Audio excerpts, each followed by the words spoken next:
Hi, I'm Tim. Welcome to Watchbox, and thanks for logging on. If you love this watch, email me, tmosso@thewatchbox.com.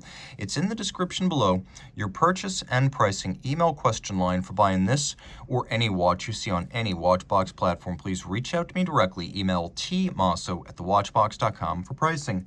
Today, we're discussing a watch that launched in 2021 to great acclaim. This is the Hermès H08, the H08, and it is the rarely seen and late launching graphene model.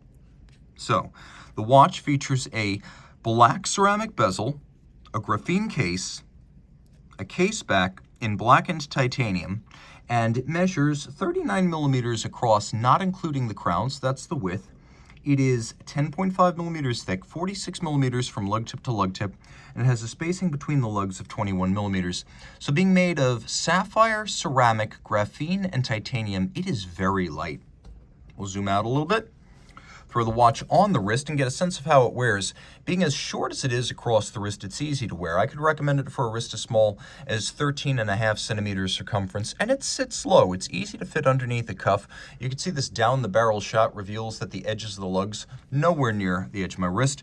We have a fully integrated rubber strap here. It has a pattern as if to suggest that there's some sort of a weave, but it is all vulcanized rubber. You can see that the actual profile of the case continues into the beveling of the outside of the strap. The strap is fairly thick. It has a recurring Hermès monogram on the back, and you will note it is a brand new Hermès strap, no crimping, no gouging. We have a buckle that you can find on several different brands. Most notably, I've seen this buckle on HYT. It is a twin trigger release component that is black, that is fairly nuanced, and as you can see, it's got a combination of matte finishes, unremarkable in most regards except for one. It has a push-button slider built in that allows you to micro-adjust it, and that's a really cool feature. You can see how there's micro-adjustment built into the clasp itself, so if you're in between sizes, you can fine-tune the fit just like this, and it is a very smart system. There's also ceramic spring-loaded pin snaps, which I like, because over time, those ceramic pin snaps prevent the titanium clasp from wearing down the pin snap, so it will always be, well, snappy when you close it. We have a system that uses twin trigger release, so it will not pop open accidentally. As this is considered to be a sports watch, it needs resistance to accidental deployment.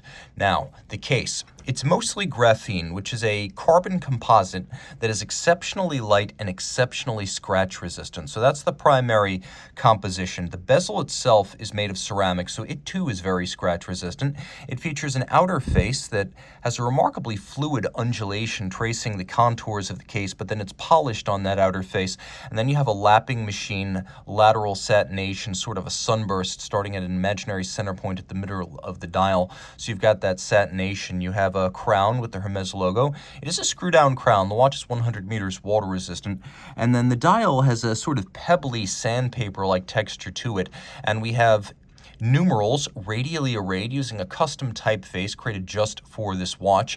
Hermès describes elements of this dial as being crafted from black gold, which sounds awfully upscale and exotic. We'll do a quick lume shot here just to clarify exactly what degree of lume you're dealing with. And it is surprisingly effective, at least in the moment after light exposure. The numerals fade relatively quickly, but the hands are passably luminescent. What I also like is that there are a couple of different textures and tones here. You have the polish of the numerals in the hands, then you have a satin finished track for measuring the hours. Inboard of that, you have that pebble-like profile, a very fine sandpaper, and then the track on which the numerals for the hours sit, that's also sandpaper-like. The hands are blackened but polished at center. We have that lovely little orange triangular index. And then you can see the same typeface used for the dial is used for the numbers on the date disc, which is in good taste, the same color as the dial. So you can see that little 8 right there is the typeface used for the 8s on the dial. There's your 9, there's your 20. All of the numerals, disc to dial, match up perfectly. So this shows excellent attention to detail. By the way, in addition to the quick set date, we also have hacking seconds.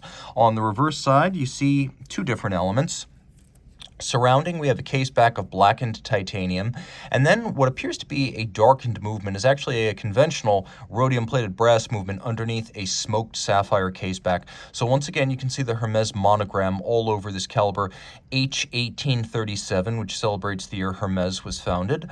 It's quite nicely done. It is made for Hermès by Vaucher. Remember, Hermès is a major stakeholder in the Parmigiani family of companies, which is why Parmigiani watches come on Hermès straps. Here you can see the Vaucher star on the base movement. The finishing is all custom for Hermès though. So it is an automatic winder with a 50-hour power reserve, a 4 Hz beat rate. It has a quick set date. It has hacking seconds. It has 28 pivot joules, and it is adjusted in an impressive 5 positions, which is the high horology and chronometer standard. And if you look, you can see that the balance is free sprung for precision of adjustment and durability.